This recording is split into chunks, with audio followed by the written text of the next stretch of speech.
Hi there, welcome to another episode of On the Road Tuning with ACDodd, and this time we've got a couple of black minis for you, one of which has got twin carbs. Let's dig in. Right, so here we are, Aston Clinton, and we've got a H-plate mini, which is rather nice, and this one has got plenty of power under the bonnet. So we have a 1310 twin-inch-and-a-half SUs, SW10 cam, 1.5 rockers. So yeah, it's a bit of a handful, but we've got to dial it in. Let's go and speak to the owner and see why he's called us down. This is Dave. Hi, Dave. Hiya. This lovely mini here, why have you brought me down here today?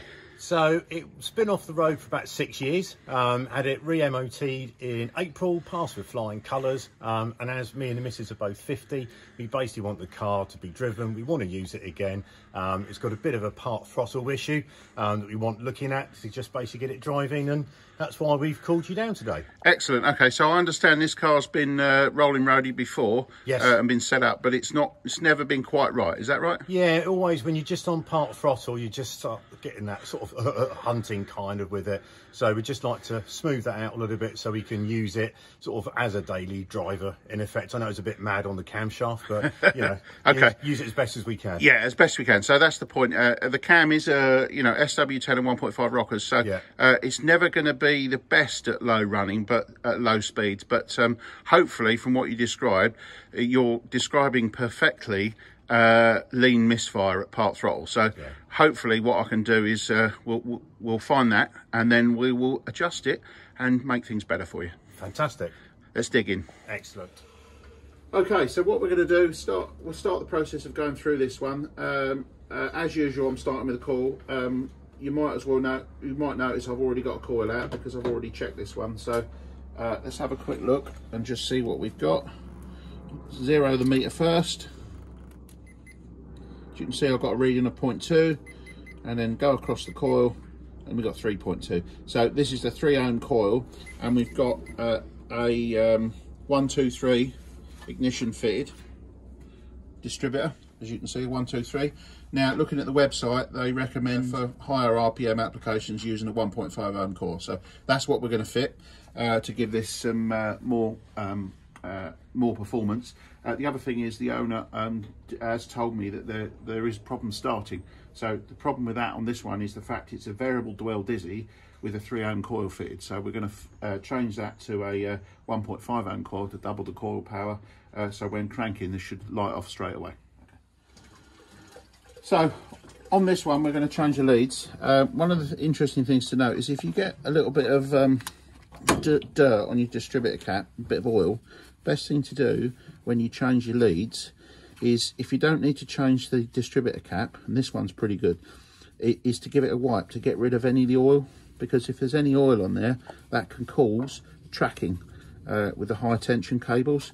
So, you know, wipe everything off and keep it clean, because that can reduce the tendency of a misfire.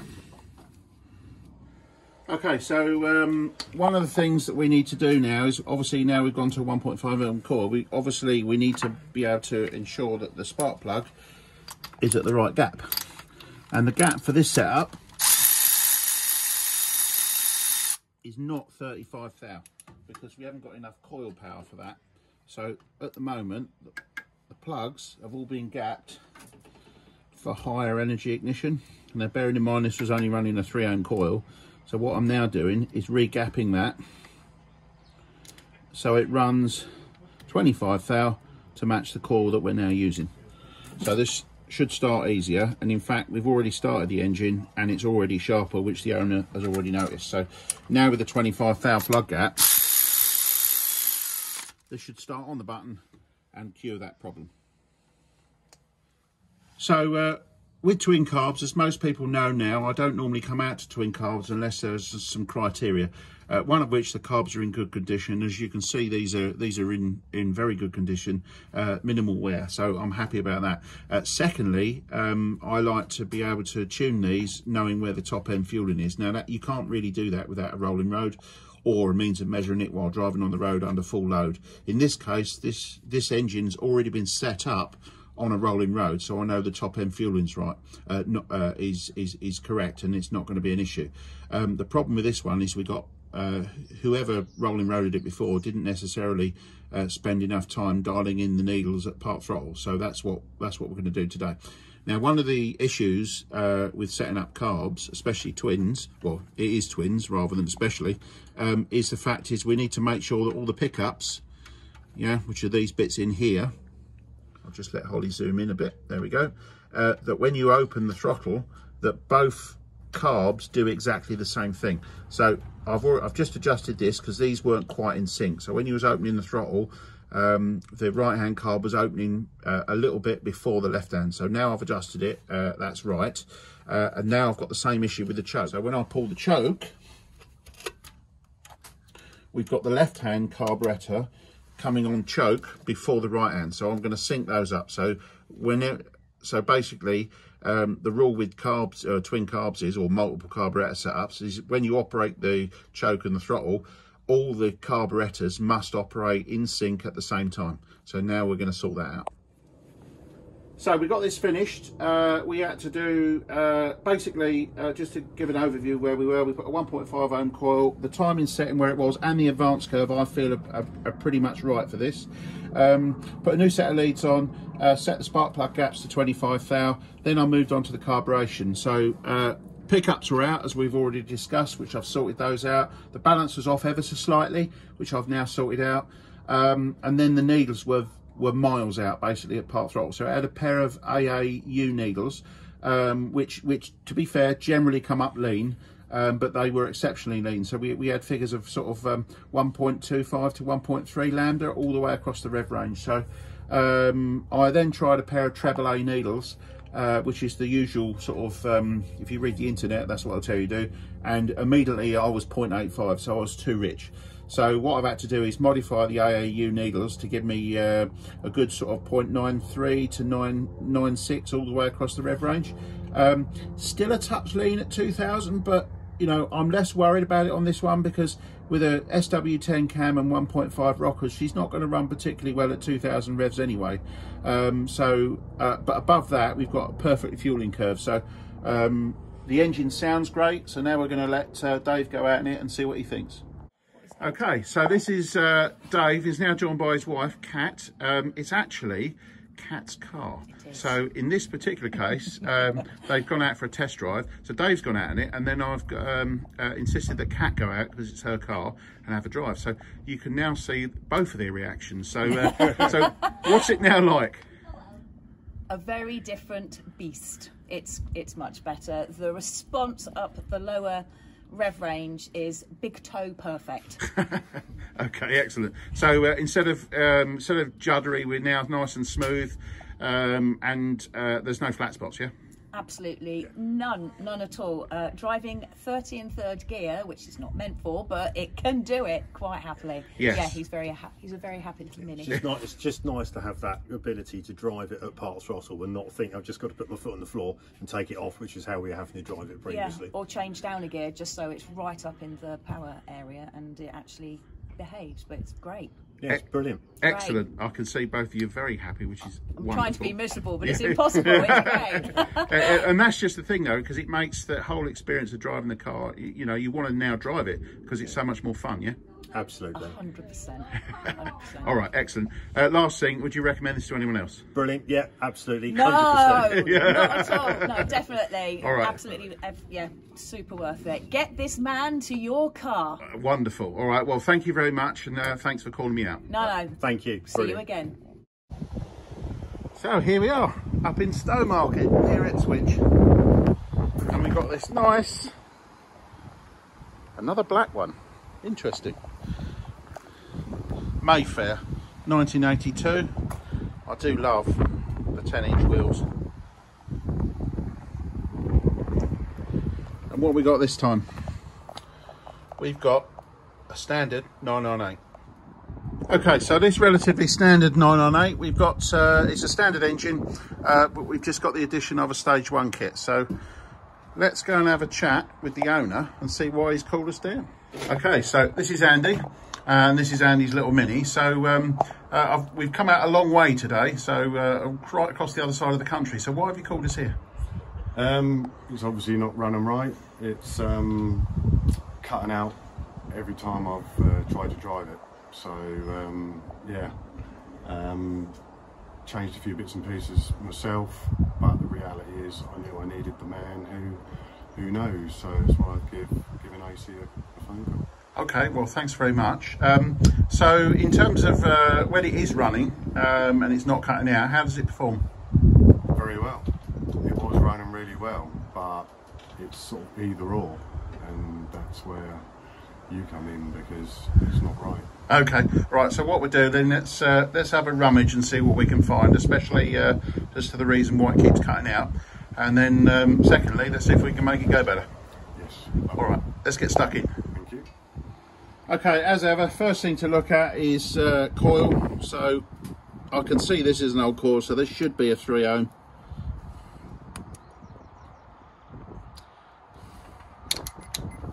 Zero the meter. Yeah, and then cross the coil. Oh, that's it. That's interesting. Hang on. Get rid of the reading. Make sure the wires are off completely. Ah, that is interesting. Okay. 2.3.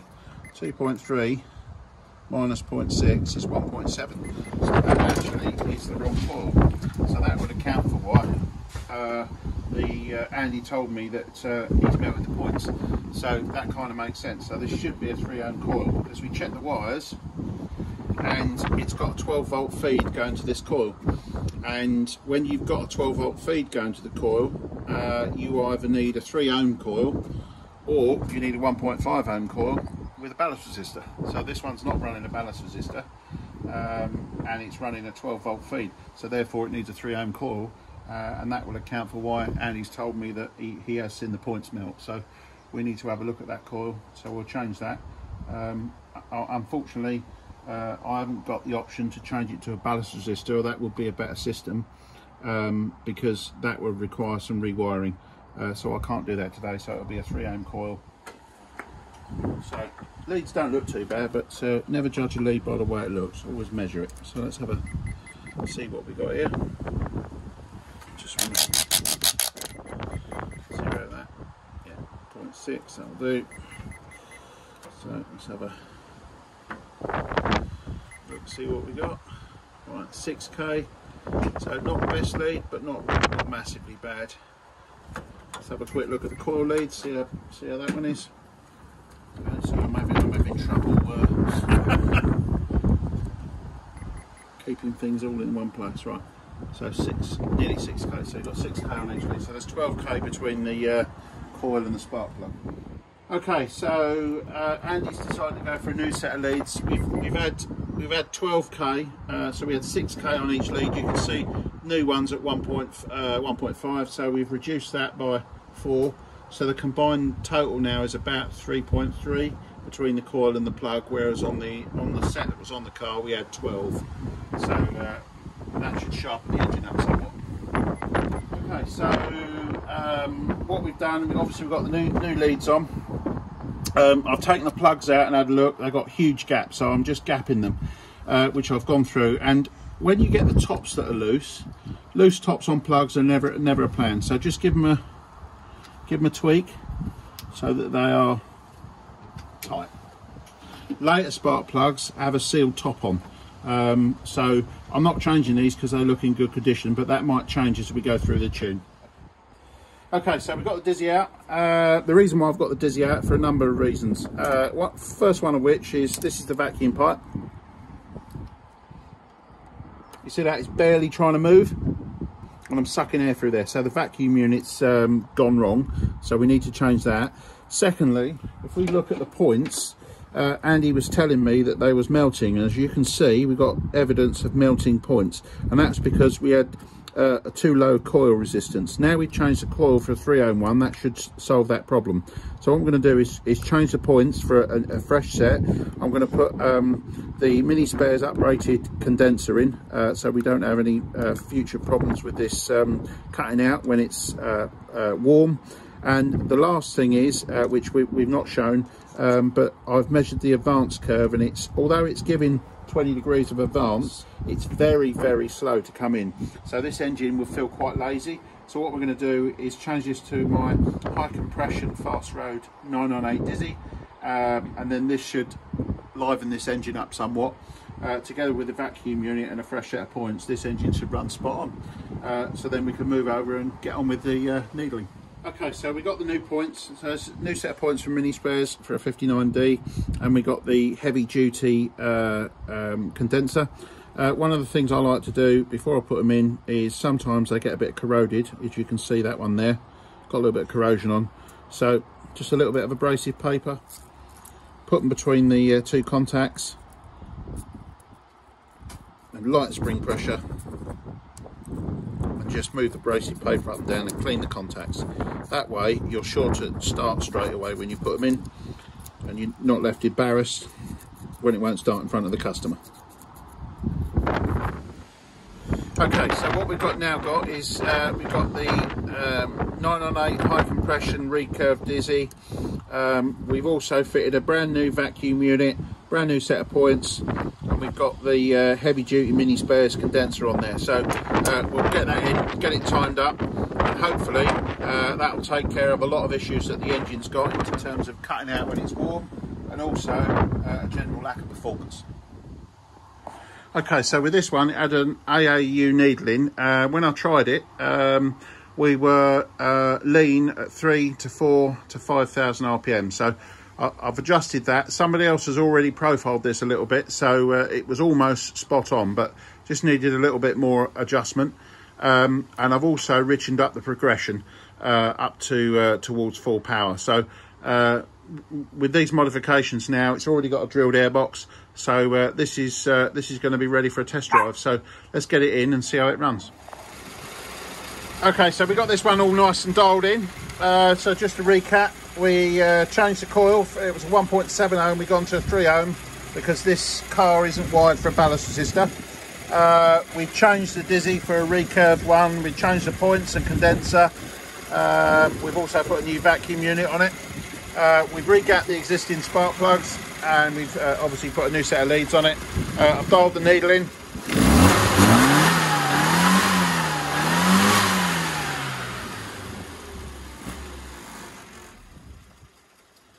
That is now ready for a test drive. Right, so Andy's been out for a test drive. You can already see the grin. So what's it like now? Yeah, it truly is 100% better.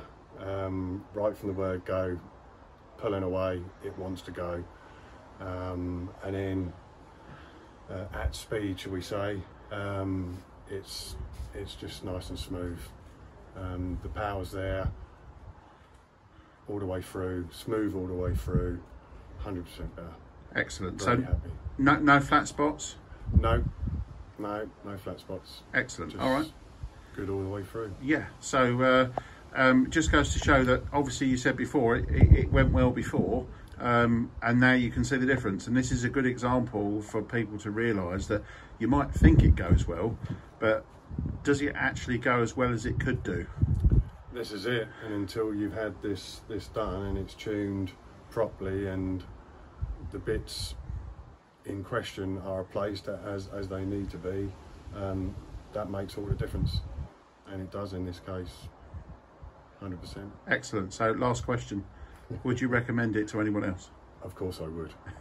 Excellent. All right, well anyway, thanks for getting me down, Andy, and I'm glad I was able to make a positive difference to your car. You certainly have, and thank you for no problem to sort it out for me. Thank you. Thank you. Well, I hope you enjoyed that. I see another car with twin carbs on there, and another car that's been rolling roaded by a company there, and still not running right. So it took my visit to come down and actually sort the part throttle fueling out. So it seems to be a thing that I'm finding certainly is that a lot of companies who do tuning certainly don't have the finesse or are able to do the part throttle fueling to the point where the customers have a nice running car. So something to bear in mind there if you're looking for a tune-up and you go to a rolling road is to make sure they actually do the part throttle fueling, because you spend 95% of your time driving a car on part throttle. So if you go to a rolling road, most of the time should be put into getting the part throttle fueling right, because that's where you spend most of your time driving. So anyway, with that said, hopefully you found that useful, and as ever, please like and subscribe, and I'll see you soon. Thank you.